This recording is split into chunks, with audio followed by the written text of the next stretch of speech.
अस्सलाम वालेकुम। मैं तुहाडा लक्की भाई अपनी ही जाति चैनल ਤੋਂ ਤੁਹਾਡੇ ਨਾਲ ਗੱਲ ਕਰ ਰਿਹਾ। ਤੇ ਦੋਸਤੋ ਰਸਤੇ 'ਚ ਆਉਂਦੇ ਸੀ ਤੇ ਗਿਰ ਗਿਆ। ਗਿਰ ਕੇ ਨਾ ਸੱਟਾਂ ਲੱਗ ਗਈਆਂ। ਸੱਟਾਂ ਲੱਗੀਆਂ ਦੇਖਣਾ ਜਿਸ ਤਰ੍ਹਾਂ ਇੱਥੋਂ ਲੈ ਕੇ ਇੱਥੇ ਤੀਕਰ ਤੇ ਗੋਡਿਆਂ ਤੇ ਵੀ ਲੱਗੀਆਂ। ਰੋਡ ਦੇ ਤਾਂ ਨਾ ਸੱਟਾਂ ਲੱਗ ਗਈਆਂ। ਤੇ ਜਿਸ ਟਾਈਮ ਮੈਂ ਇੰਜੈਕਸ਼ਨ ਲਵਾਉਣ ਵਾਸਤੇ ਗਿਆ ਤੇ ਇੰਜੈਕਸ਼ਨ ਕਿਤੋਂ ਵੀ ਮਿਲੇ ਨਾ।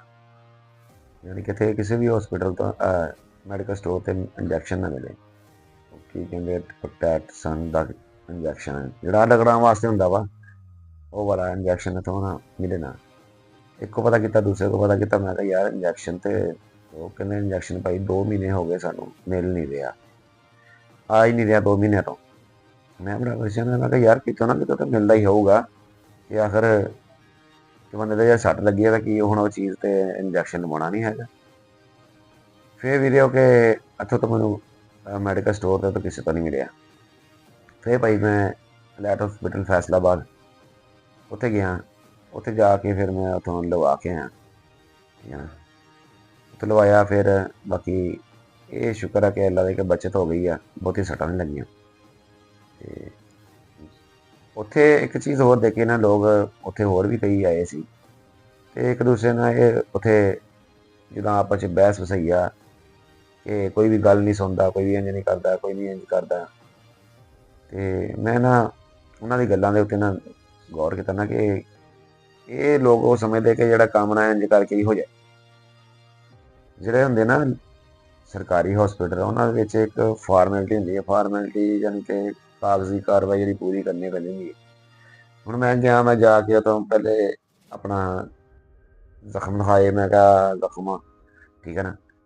ਉਹਨਾਂ ਨੇ ਨਾ ਮੈਨੂੰ ਇੱਕ ਪਰਚੀ ਜਿਹੀ ਲਿਖ ਦਿੱਤੀ ਕਿ ਜਾ ਕੇ ਕਾਊਂਟਰ ਤੋਂ ਬਣਾ ਲਿਆਓ। ਮੈਂ ਗਿਆ ਕਾਊਂਟਰ ਤੋਂ ਬਣਾ ਲਿਆ। ਉਹਨਾਂ ਨੇ ਮੁੜ ਕੇ ਉਹਨੂੰ ਨੰਬਰ ਲਵਾ ਲਿਆ। ਨੰਬਰ ਲਵਾਇਆ ਮੁੜ ਕੇ ਉਹਨਾਂ ਨੇ ਕਈ ਮੈਡੀਸਨ ਲੈ ਕੇ ਉਹਦੇ ਇੰਜੈਕਸ਼ਨ ਮੈਂ ਲੈ ਕੇ ਆਇਆ। ਫਿਰ ਆਇਆ ਉਸ ਜਗ੍ਹਾ 'ਤੇ ਫਿਰ ਆਣ ਕੇ ਉਹਨਾਂ ਕੋਲ ਲਵਾਇਆ। ਠੀਕ ਹੈ ਨਾ।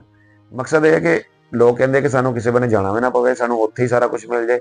ਉਹ ਵੀ ਇੱਕ ਮੁਸ਼ਕਿਲ ਗੱਲ ਹੋ ਜਾਂਦੀ ਹੈ ਨਾ ਕਿ ਇੱਕ ਤਾਂ ਪਹਿਲੇ ਨੰਬਰ 'ਤੇ ਕਿ ਇੰਜੈਕਸ਼ਨ ਨਹੀਂ ਮਿਲ ਰਿਹਾ ਬਾਹਰੋਂ ਕਿ ਇਨਸਾਨ ਦੇ ਸੱਟਾਂ ਲੱਗੀਆਂ ਹੁੰਦੀਆਂ। ਬੰਦਾ ਕਹਿੰਦਾ ਯਾਰ ਮੈਨੂੰ ਇੰਜੈਕਸ਼ਨ ਤੇ ਜਲਦੀ ਜਲਦੀ ਲੱਗਣਾ ਚਾਹੀਦਾ। ਲੇਕਿਨ ਦੂਸਰੇ ਨੰਬਰ 'ਤੇ ਕਿ ਅਗਰ ਜਾਂਦੇ ਆ ਨਾ ਤਾਂ ਲੋਕ ਥੋੜ੍ਹੀ ਜਿਹੀ ਮਿਹਨਤ ਕਰਨਾ ਨਹੀਂ ਪਸੰਦ ਕਰਦੇ। ਥੋੜ੍ਹੀ ਜਿਹੀ ਮਿਹਨਤ ਕਰਨੀ ਪੈਂਦੀ ਆ। ਇਹ ਕਿਹੜਾ ਕਿ ਪ੍ਰਾਈਵੇਟ ਹਸਪੀਟਲ ਜਿਹਦਾ ਇੱਕੋ ਜਗ੍ਹਾ ਸਾਰਾ ਸਿਸਟਮ ਹੁੰਦਾ। ਇਹਨਾਂ ਨੇ 100 ਫਾਰਮੈਲਿਟੀਆਂ ਪੂਰੀਆਂ ਕਰਨੀਆਂ ਹੁੰਦੀਆਂ। ਲੇਕਿਨ ਬੰਦਾ ਜਿਹੜਾ ਥੋੜ੍ਹਾ ਜਿਹਾ ਨਾ ਫਾਰਮੈਲਿਟੀ ਪੂਰੀ ਕਰਨ ਤੋਂ ਹੀ ਬੰਦੇ ਨਾ ਅਕਤਾ ਜਾਂਦੇ ਆ ਕਿ ਲਓ ਜੀ ਸਾਡੇ ਚੱਕਰ ਲਵਾਈ ਜਾਂਦੇ। ਹਾਲਾਂਕਿ ਉਹ ਇੱਕ ਚੱਕਰ ਨਹੀਂ, ਇੱਕ ਤਰੀਕਾਕਾਰ ਉਹਨਾਂ ਦਾ ਵਾ। ਉਹ ਤਰੀਕਾਕਾਰ ਜਿਹੜੇ ਬੰਦੇ ਨੂੰ ਸਮਝ ਹੈਗੀ ਆ, ਜਿਹੜਾ ਸਮਝ ਹੈ ਉਸ ਤਰੀਕੇਕਾਰ ਨਾਲ ਤੁਰਿਆ ਰਹੇ ਤੇ ਉਹ ਬੰਦੇ ਨੂੰ ਪਰੇਸ਼ਾਨੀ ਨਹੀਂ ਬਣਦੀ ਹੈਗੀ। ਹੁਣ ਬੰਦਾ ਕਵੇ ਮੈਂ ਕੋਈ ਕੰਮ ਵੀ ਨਾ ਕਰਾਂ, ਮੈਂ ਉਹ ਸਾਈਨ ਵੀ ਨਾ ਕਰਾਵਾਂ, ਮੈਂ ਉਹ ਟੋਕਰ ਵੀ ਨਾ ਬਣਾਵਾਂ, ਮੈਂ ਉਹ ਪਰਚੀ ਵੀ ਨਾ ਬਣਾਵਾਂ ਤੇ ਮੇਰਾ ਇੱਥੇ ਸਭ ਕੁਛ ਹੋ ਜਾਏ, ਉਹ ਇੱਦਾਂ ਦਾ ਨਹੀਂ ਨਾ ਹੁੰਦਾ। ਕਿਉਂਕਿ ਇਹ ਕਿਹੜਾ ਕਿ ਦੂਸਰਾ ਪ੍ਰਾਈਵੇਟ ਹਸਪੀਟਲ ਦਾ ਜਿਹੜਾ ਡਾਕਟਰ ਸਾਹਿਬ ਕੋਲ ਪੈਸੇ ਜ਼ਿਆਦਾ ਮਿਕਦਾਰ 'ਚ ਵੱਡੇ ਜਾ ਰਹੇ ਉਹਨੂੰ ਕਹਿੰਦਾ ਇੱਥੇ ਹੀ ਸਭ ਕੁਛ ਮਿਲ ਜਾਣਾ। ਇੱਥੇ ਭਾਈ ਇੱਕ ਤਰੀਕੇਕਾਰ ਨਾਲ ਹੁੰਦਾ। ਚੈੱਕ ਕਰਨ ਵਾਲਾ ਹੋਰ ਹੁੰਦਾ, ਮੈਡੀਸਨ ਵਾਲਾ ਹੋਰ ਹੁੰਦਾ। ਹਰ ਬੰਦਾ ਅਲੱਗ ਕੈਟਾਗਰੀ ਦੇ ਨਾਲ ਹੁੰਦਾ। ਤੇ ਬਹੁਤ ਸਾਰੇ ਲੋਕ ਇਹਨਾਂ ਚੀਜ਼ਾਂ ਤੋਂ ਆਣ ਕੇ ਅਕਤਾ ਆ ਜਾਂਦੇ ਆ। ਲੇਕਿਨ ਇਹ ਕਿ ਸਬਰ ਤਹਮਲ ਦਾ ਮੁਜ਼ਾਹਰਾ ਕਰਨਾ ਚਾਹੀਦਾ। ਬਾਕੀ ਤੁਹਾਨੂੰ ਯਾਦ ਰੱਖਿਓ। ਬੜੀ ਮਿਹਰਬਾਨੀ। ਅੱਲਾ ਹਾਫਿਜ਼।